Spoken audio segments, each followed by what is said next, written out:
He hadn't held a woman in over 12 years, and the first one to stumble into his arms looked half dead. Ethan Cole didn't expect much from life anymore. He lived quiet and alone in the dry hills of northern Arizona. Just him, the wind, and a silence that had become his only friend. His cabin sat crooked against the hillside, half covered by mesquite, half swallowed by time. Inside, he kept a shotgun, a half-empty bottle, and memories older than the trees around him. He didn't talk to anyone. Didn't need to. But that evening, something broke through that stillness. Something that would change everything. If you're watching this, subscribe and let me know where you're watching from. This story gets much more intense, and I'd love to hear your thoughts in the comments below. She came staggering out of the trees barefoot, filthy, her skin torn from brush and rock, wrapped in what looked like a dirty white curtain barely hanging from her shoulders. Her steps were uneven, her eyes hollow, eyes that had seen too much and lived through worse. She stopped, swayed for a second, and fell right in front of him. No scream, no name. Just two trembling words slipping past her cracked lips. Please don't. Ethan froze. Her body shook, but not from cold. From something deeper, something that came from fear burned too long inside a person. She wasn't bleeding much, just scratched and scraped, but the way she trembled made his chest tighten. He stepped closer, slow, careful. She flinched but didn't pull away. And that's when the cloth shifted just slightly, and what he saw made his stomach twist.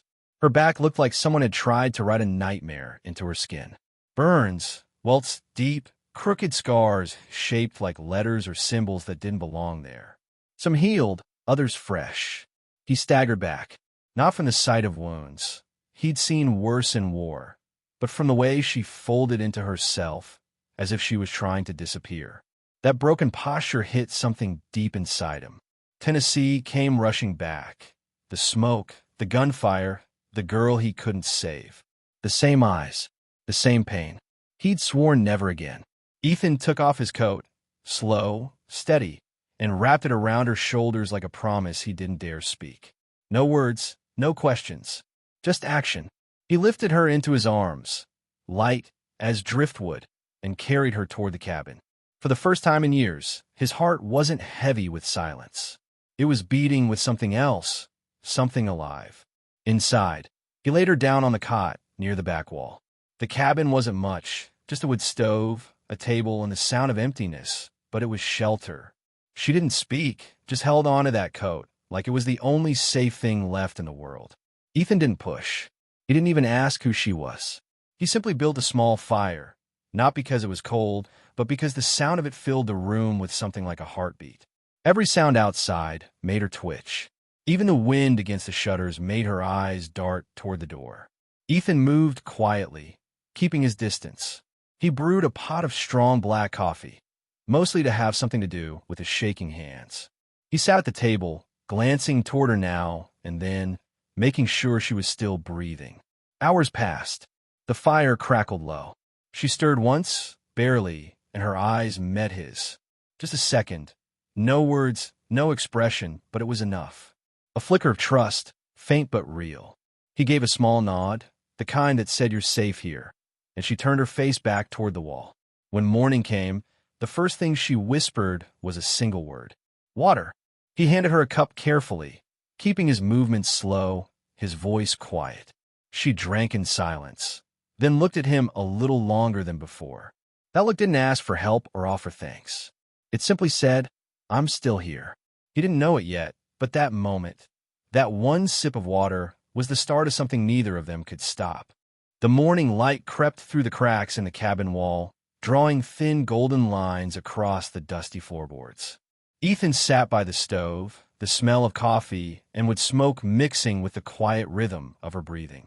She was awake now, or at least her eyes were open, but her body looked like it hadn't caught up yet. He handed her a slice of bread, dry but warm. Eat a little, he said softly. She hesitated, studying him like she was waiting for a trick. Then she took it with both hands and nibbled slow, every bite cautious. The silence between them wasn't heavy anymore. It just hung there, soft and fragile, like if either of them spoke too loud, it might break. What's your name? He asked finally. She looked down, fingers tightening around the crust. "Ellie," she whispered. "All right, Ellie." He gave a small nod, like he was confirming it with the world. "I'm Ethan." She didn't reply, just pulled his coat tighter around her shoulders and looked toward the window, at the line of trees where she'd come from. There was fear in her eyes still, but also something else now. Thought, maybe even hope, though neither of them would have called it that. Later that day, while Ethan sat outside on the porch carving a piece of wood, Ellie came out and stood by the steps. The sun caught in her tangled hair, turning it copper for a heartbeat.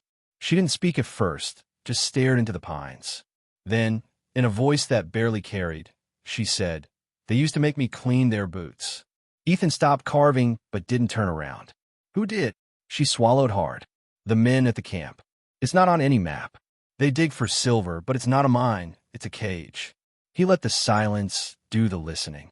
The kind of silence that said he understood without needing to say it. She kept talking, slow, as if each word had to climb out her chest. "I tried running twice," she said. "First time, they broke my nose. Second time," her voice cracked, and she didn't finish. Ethan didn't ask. He knew some stories didn't need to be told all at once. He looked out at the horizon, the sun dipping low, and for the first time in years, he felt anger. Not the kind that burns hot, but the kind that stays steady, coiled, waiting. He stood up and said, "You're safe here. No one's going to touch you again." She turned her face toward him, eyes wet but steady. "You don't know them," she said. He half smiled, just enough to soften the words that followed. "They don't know me either." That night, the air was still. Too still. Ethan couldn't sleep. He sat by the window, shotgun across his lap, staring into the dark trees. He wasn't sure what he was watching for. Maybe nothing, maybe everything. Then he heard it, faint, far off, but real. Hooves. Ellie stirred on the cot, her eyes snapping open before he even moved. She didn't ask. She already knew. Ethan stepped out onto the porch, his boots sinking into the dirt. Down the ridge road, a rider approached, alone. The man didn't look like a ranch hand or drifter. His clothes were too fine, his boots too clean, his smile too cold. He stopped a few yards from the cabin, tilted his hat, and called out, "Ellie Rose. You got one chance to come back quiet." Ethan's hand tightened on the shotgun. "She's not going anywhere." The man laughed, not loud but sharp. "Ain't up to you, old-timer." Ethan cocked the shotgun, not aiming, just letting the sound carry. The man's smirk faded for half a second. Then he spat into the dirt, turned his horse, and rode off. But before he disappeared into the trees, he looked back, and that look said plenty. He'd be back. Ethan stayed on the porch long after the sound of hooves was gone. Ellie sat just inside the doorway, her knees pulled tight to her chest, watching him.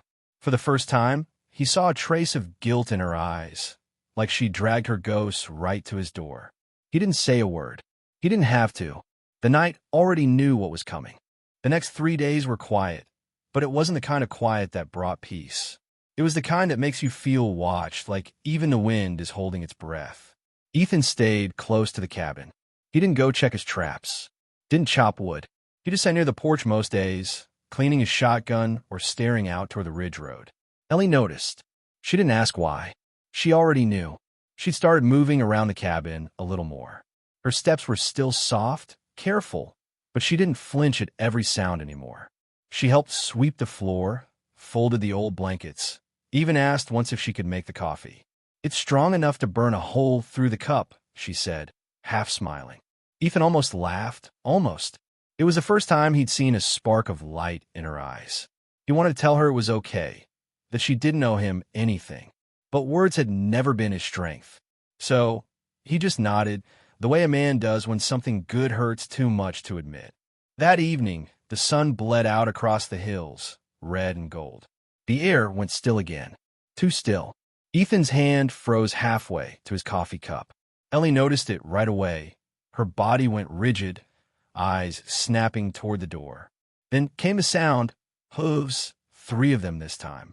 Slow, purposeful. Ethan stood, the old boards creaking under his boots. He motioned Ellie behind him, near the back wall. She didn't argue, just moved quick, like someone who'd been here before. 3 riders came into view through the dust.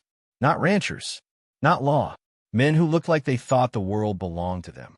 The one in front was the same who'd come days before. The smug grin was gone now, replaced by something harder. He stopped at the edge of the clearing and shouted, "Step aside, old man. We're talking her back." Ethan didn't move. "You'll have to kill me first." The man chuckled, low and mean. "Ain't much of a threat, seeing as you're already halfway to the grave." The second rider shifted in his saddle, hand drifting near his gun. Ethan didn't give him the chance. The shotgun roared once, a flash, a thunderclap, and the man dropped, howling, clutching his leg. The other two froze. One's hand twitched toward his holster, but stopped when he saw Ethan hadn't lowered the barrel. The silence that followed was thick enough to choke on. Then from the tree-line, another voice, calm, steady, and rough as gravel. "You boys might want to think real hard about your next move." All three turned their heads. Out from the trees stepped a man wearing a long coat and a badge that glinted in the fading light. His rifle hung low but ready. "Sheriff Abram Hale," he said, voice flat as desert stone. "This territory's under my jurisdiction. The lady stays where she is." The men looked at one another, calculating. The wounded one groaned, blood darkening the dust beneath him. Finally, the leader spat and turned his horse. "This ain't over," he muttered. Ethan lowered the shotgun but didn't relax. "It never is," he said quietly. Once they were gone, Abram walked up the steps. He looked older than Ethan remembered. The war had carved lines into both of them. "You sent me a note that smells like gunpowder and regret," he said with a tired grin. "I figured you were in trouble." Ethan cracked a small smile. "You figured right." Inside, Ellie was still trembling, gripping the edge of the cot. Abram took one look at her, and his expression changed from sheriff to human.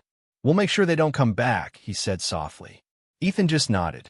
He knew better than to trust promises in a world like this. But for the first time in years, he didn't feel completely alone. That night, the stars hung low and clear over the ridge. The air was cool, the silence deeper. Not heavy, just waiting. Ethan sat on the porch again, shotgun across his knees, thinking about how some battles never end. They just change shape. And somewhere behind him, Ellie slept without waking from nightmares for the first time. By the time the fifth sunrise rolled over the ridge, almost felt like the world had learned how to breathe again. The air was warmer, softer.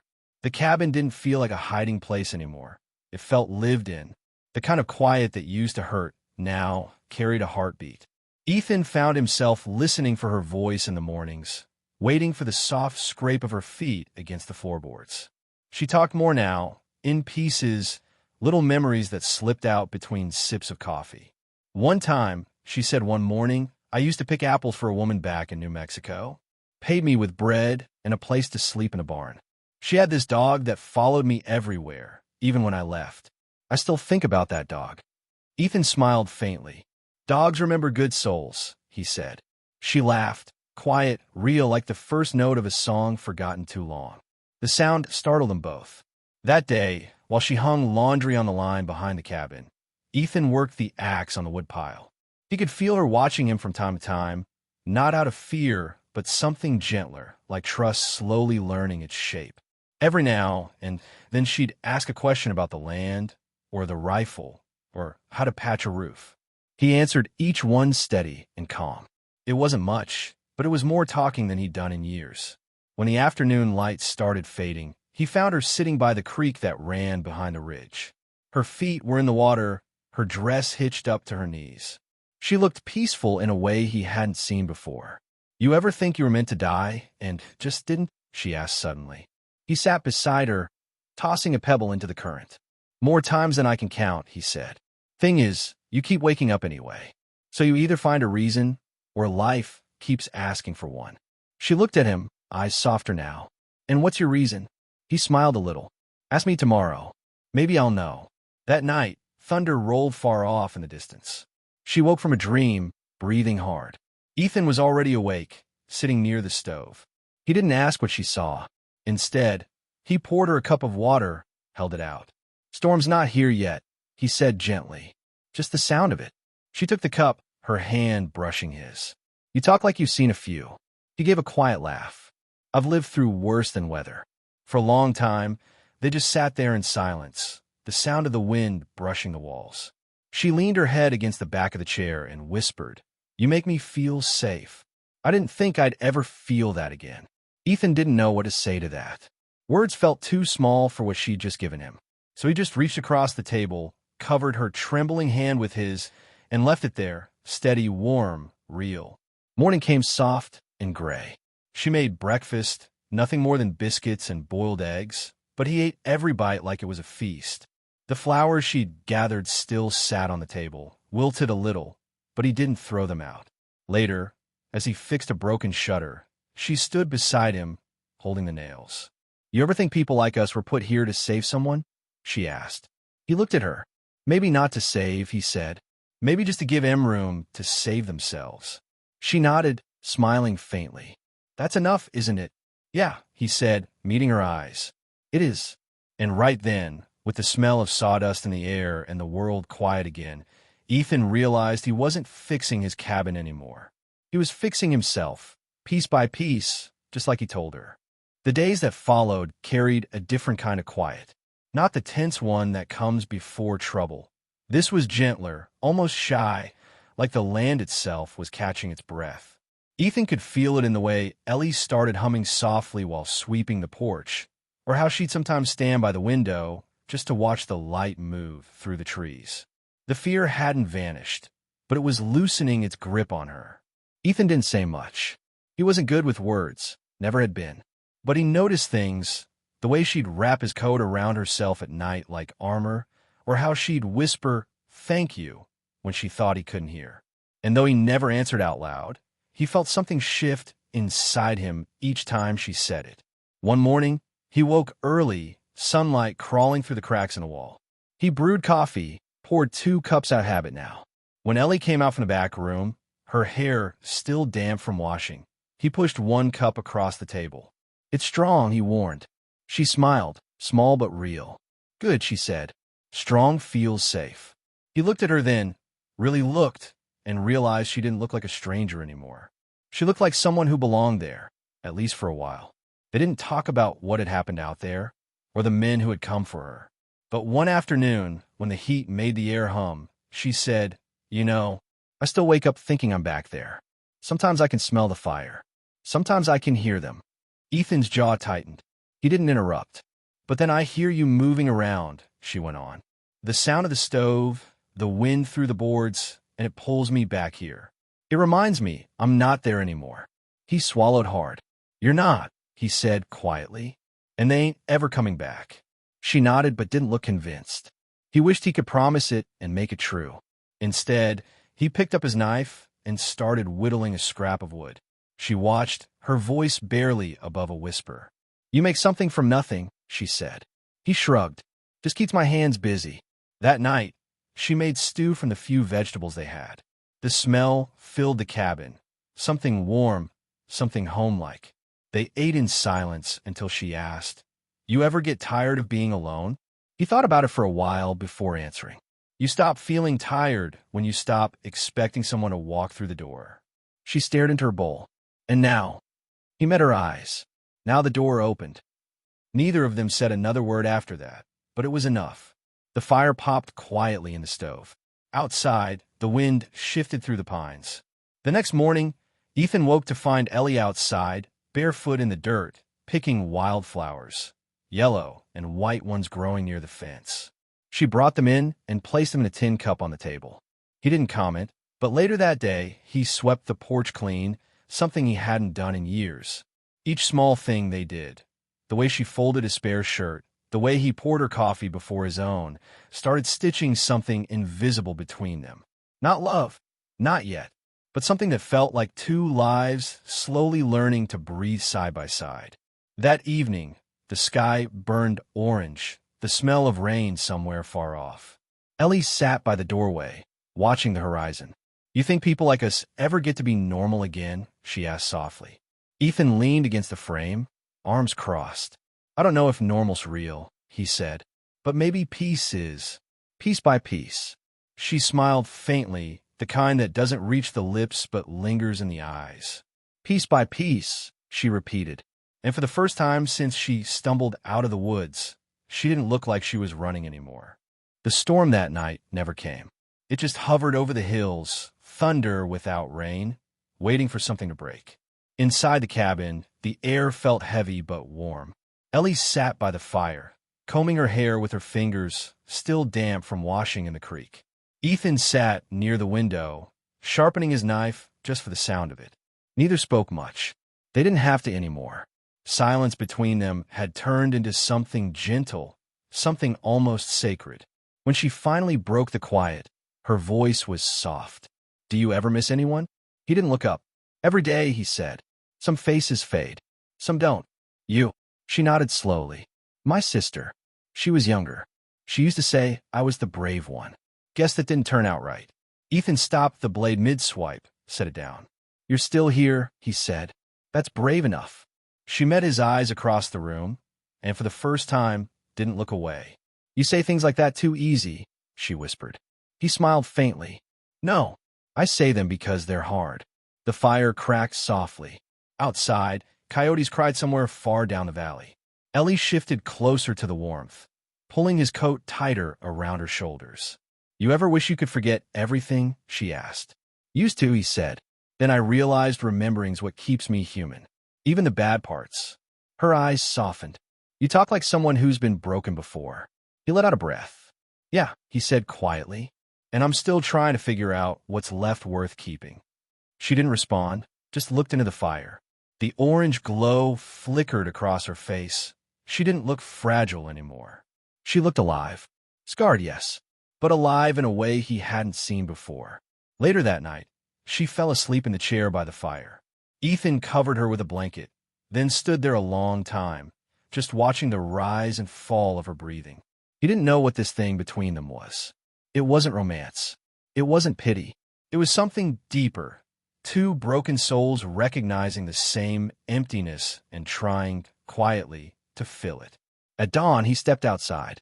The world smelled like wet earth and pine sap. The first light touched the ridge, and for once, he didn't feel the ache of loneliness pressing on his chest. When he turned back toward the cabin, Ellie was standing in the doorway, wrapped in a blanket. "You always wake up this early?" she asked. "Old habits," he said. She smiled faintly. "You look different out here, like you belong to the land." He chuckled. "Maybe the land just stopped fighting me." She stepped down barefoot in the dirt and looked toward the horizon. "I used to think peace was a place," she said.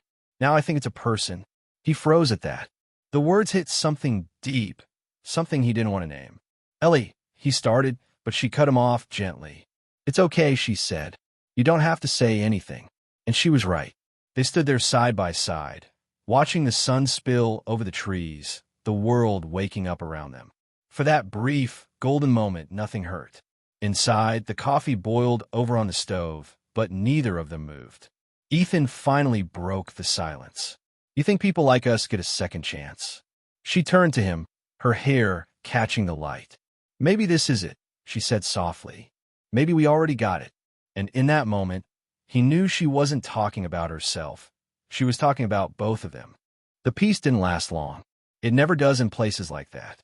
It was late afternoon when Ethan noticed at first the kind of silence that felt wrong. No birds, no crickets. Even the wind seemed to have gone still. He set down the axe he'd been using and listened. Ellie was inside, humming quietly while folding a blanket. Then came the faint sound, hooves again. More than one, coming fast. He stepped onto the porch, the old boards creaking under his boots. Down the ridge road, 3 riders appeared through the dust, their shapes blurring in the heat. He didn't need to see their faces to know what this was. Trouble had finally come back for her. Inside, Ellie froze when she saw the look on his face. "Them?" she asked, her voice small but steady. "Stay inside," he said. "And whatever happens, don't run."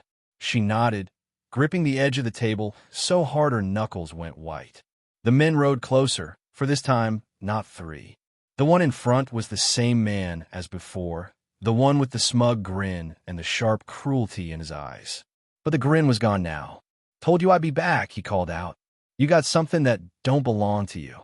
Ethan stepped off the porch, shotgun hanging easy in his hands. "You got the wrong idea," he said evenly. She don't belong to anyone. The man sneered. You think this is about choice? She's property. You can't keep what's been bought. Ethan's jaw tightened. She's free now. The man laughed, but it was the kind of laugh that carried hate. You think freedom means anything out here? You're just another fool with a gun and a hero complex.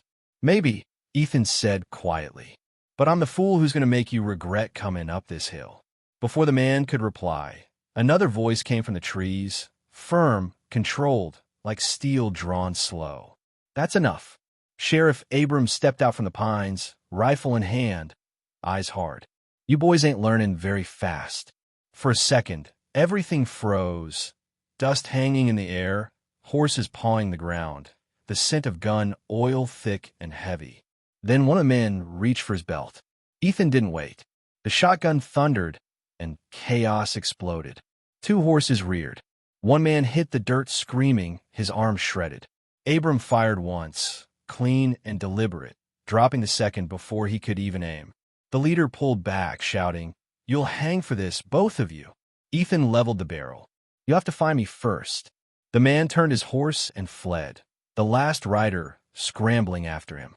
The sound of hooves faded into the distance, swallowed by the hills. For a long time, there was nothing, just the smell of smoke, the echo of gunfire, and the faint rustle of pine needles. Abram lowered his rifle, breathing hard. "You all right?" he asked. Ethan nodded, his chest still heaving. "Yeah, but they'll be back. Men like that don't stop." "Then we'll be ready," Abram said, looking toward the ridge. "I'll send word. Folks in town will keep watch." He gave Ethan a small, knowing smile. "You did good, old friend." When the sheriff left, the sun was already sinking low.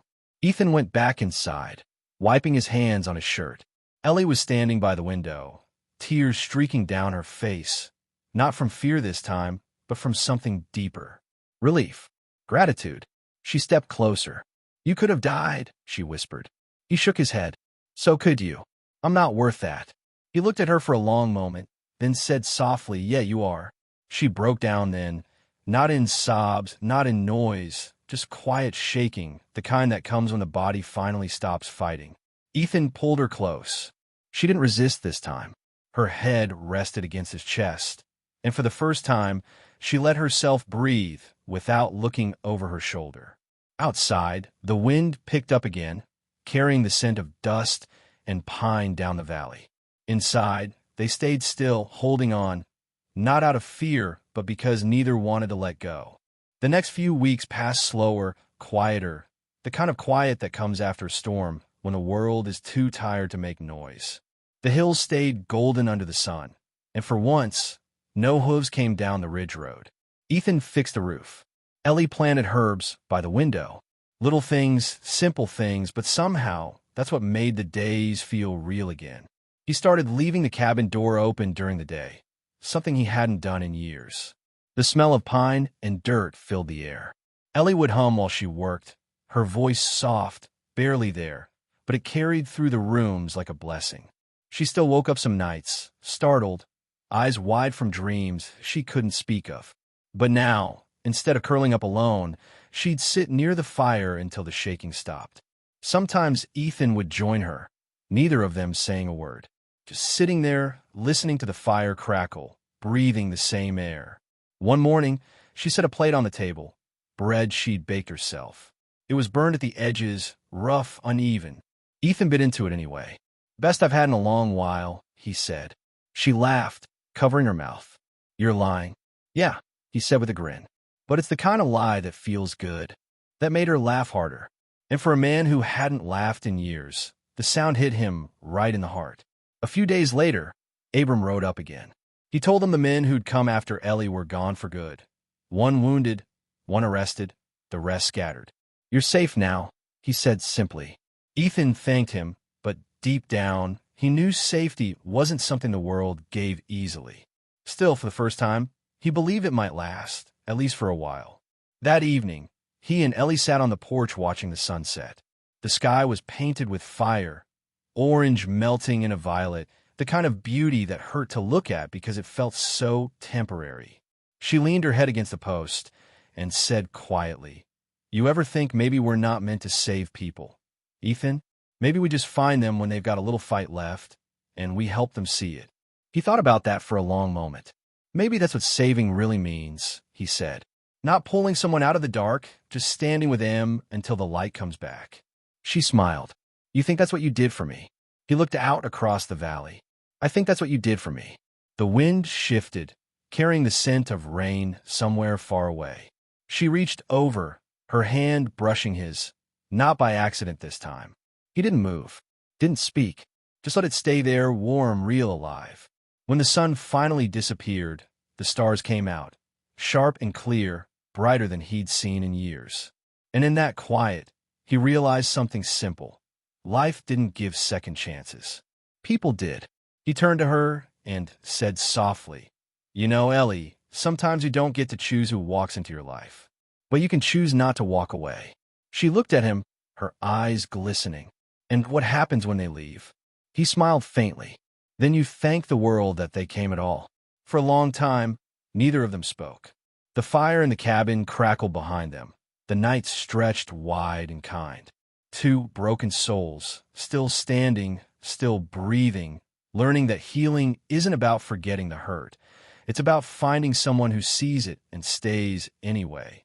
And maybe that was the lesson all along, that strength doesn't come from fighting alone, but from letting someone close enough to see the scars and stay when they do. Out there in the hills, under 1,000 stars, Ethan finally stopped running from his ghosts. And beside him, Ellie stopped being one.